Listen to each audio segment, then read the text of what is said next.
So Michael, can you tell me where did our sustainability story begin?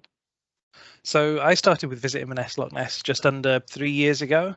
As a tourism destination bid, I think it was really important for us to think about sustainability and the impact of our activities. One thing that I really wanted to do is make sure that we stood by the values that we hope to promote and we led by example. So we explored whether we could become carbon neutral. We did this by firstly tracking our carbon. It was quite a big task looking at different ways that we could produce carbon, be it from, say, international travel being one of the largest down to the smallest of what does your laptop screen use or that kind of scale, and trying to really build it and bring it together step by step. Gradually over time, we got a really good feed of what actual carbon we were producing over a period of months and then years. And we worked with a local company called Trees for Life. Trees for Life are a rewilding organisation and they plant trees within our destination on the side of Loch Ness. And we worked with them to plant sufficient numbers of trees to offset the carbon that we produce. And that's what allowed us to become the first carbon neutral bid in the UK. Excellent, thank you. And what did it mean to become the first carbon neutral bid in the UK? It meant a great deal, to be honest. I think it's something that if you cast your eye forward 10, maybe 20 years, that actually everybody's going to need to be in this position. So to be at the forefront, I think was a real statement and something that we can always be very, very proud of. As I say, I think being a tourism bid, it's particularly important because you have the potential to have a really sizable impact on the transition to net zero. And for us to be leading the way, to be able to help others as well, to share our example of how we've done it. I'm sure it wasn't the perfect route and we've had a lot of learnings along the way, but to be able to have got there is something we can be very proud of, as can our members. Thank you. And were there any challenges getting started? The biggest challenge was, I think, with being at the forefront of anything really, there is no map, there is no path ahead of you. You have to make it yourself really. So trying to find out, well, how do we accurately track what we're producing in terms of carbon? What things should we be considering? Because it is fairly well a bottomless pit of things that you could add to that list and should in some cases, and trying to make sure that you're really genuinely all encompassing with the way that you approach it and not just kind of skimming the surface and missing things that could potentially be quite important. So really just trying to capture all of that information, bring it together, find a way of analysing it in a way that's useful going forwards as well. So looking at how we can potentially try and keep reducing that whilst making sure that operationally we retain our effectiveness. So I think the real challenge was just trying to find out how do we do this, because there was no example to go by. There wasn't that many people we could ask, even across the UK, because it's still relatively new at this stage. But hopefully that's going to change in the near future, and we're always happy to help anyone else who is going on the journey as well. Okay.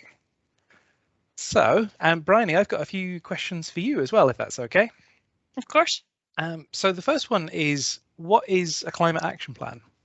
Yeah, so a climate action plan is basically a document which sets out goals and targets for us to achieve throughout, in our case, climate action and tourism.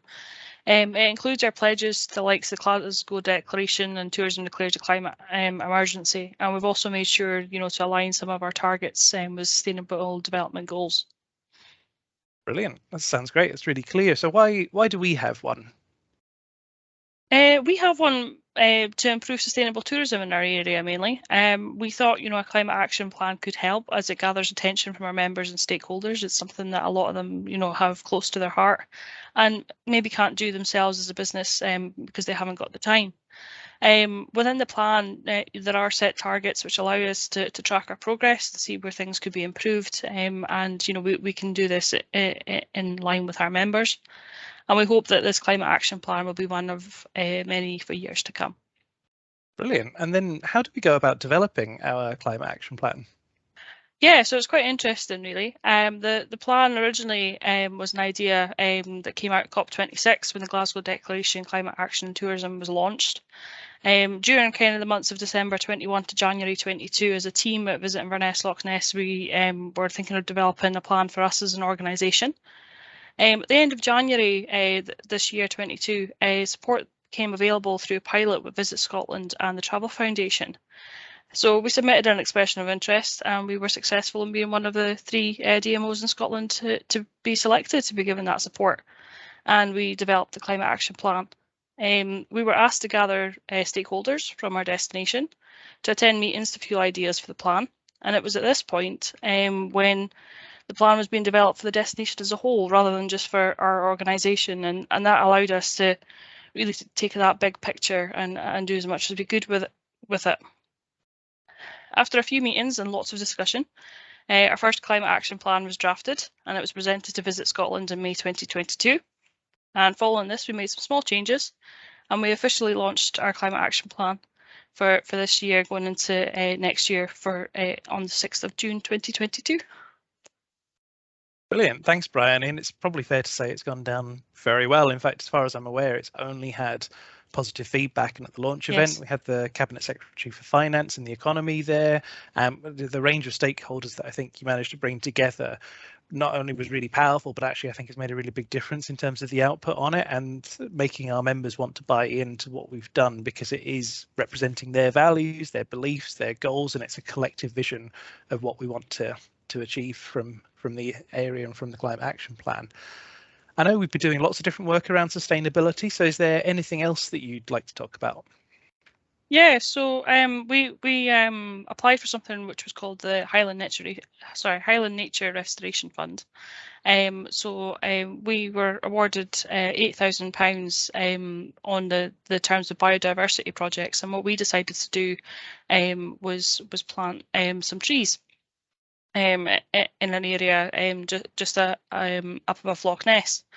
So we worked with all the stakeholders in terms of that, and we've managed to plant just under 4,000 trees, which in total should be anything, depending on their growth rate, be between 1,500 and 3,000 trees, either by September this year or January next year. So it'll be exciting to see, how that goes. And it's great. It was such a great project just to see, the land that didn't have many trees and was quite bare and empty, and then seeing all these saplings across the area was fantastic. It was just an amazing project, and something, obviously, as you mentioned, Michael, we do it with Trees for Life, our offsetting scheme, and to actually see it in action as a separate project was excellent. So yeah. Brilliant. Thanks, Bryony. And I guess it's probably worth highlighting as well for any bids that are watching this, that we may be slightly different to some others. I know most bids tend to be sort of city-based, and there's a wide variety of different sectoral bids as well. So we cover about 1,200 square miles, to put it in perspective. So we really do have quite a diverse area to try and cover, and things like tree planting like this on the side of Loch Ness, working with locals to sustainably make a difference, is something that's really important to us. We've also hired a Loch Ness ranger who goes around the loch and works with issues such as wild camping.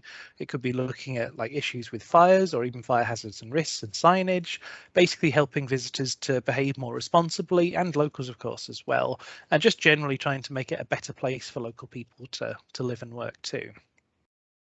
So I think that was all the questions that I had for you there, Bryony. Okay, thanks, Michael. I've got one last one for you, if that's okay. Sure. So what are the ambitions for a sustainable future for Visit Inverness, Loch Ness and its members? So I guess before we look at the future, I'd say take it back 12 months really. All of this has really been achieved in the last 12 months. I think before that there was a concept in place of where we wanted to go, but that's the journey that you can take really quite quickly if you've got the vision in place and the determination to be able to achieve it. In terms of what comes next for us, firstly, we need to focus on delivery of our climate action plan. We have the plan in place. Now we need to focus on making sure that we make the most of it, deliver it properly, and also look at it as an ever-evolving piece. Every single year, we'll be taking the learnings from it, we'll be changing and adapting to the climate and making sure that it truly represents what we want from a better future for our area.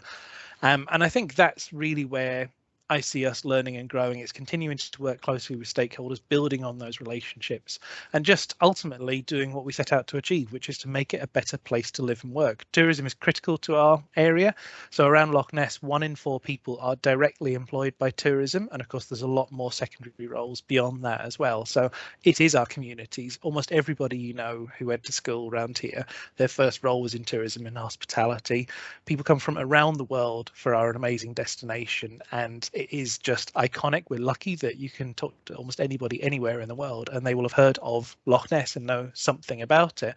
So it's our job now to help represent our destination, to help our visitors to make the right decisions, to think about how they travel, what they choose to do when they're here, how long they spend in the destination, what kind of activities they do, what the carbon impact of what their choices are throughout their time with us as well. At the same time as doing that, we'll be working with our businesses and helping their sustainable transition as well. We've got some great examples of best practice in the area, and we're sharing those across our members too. So it's those real three strands. Firstly, developing what we're doing as an organisation, so building on carbon neutral and building on how we choose to approach day-to-day operations.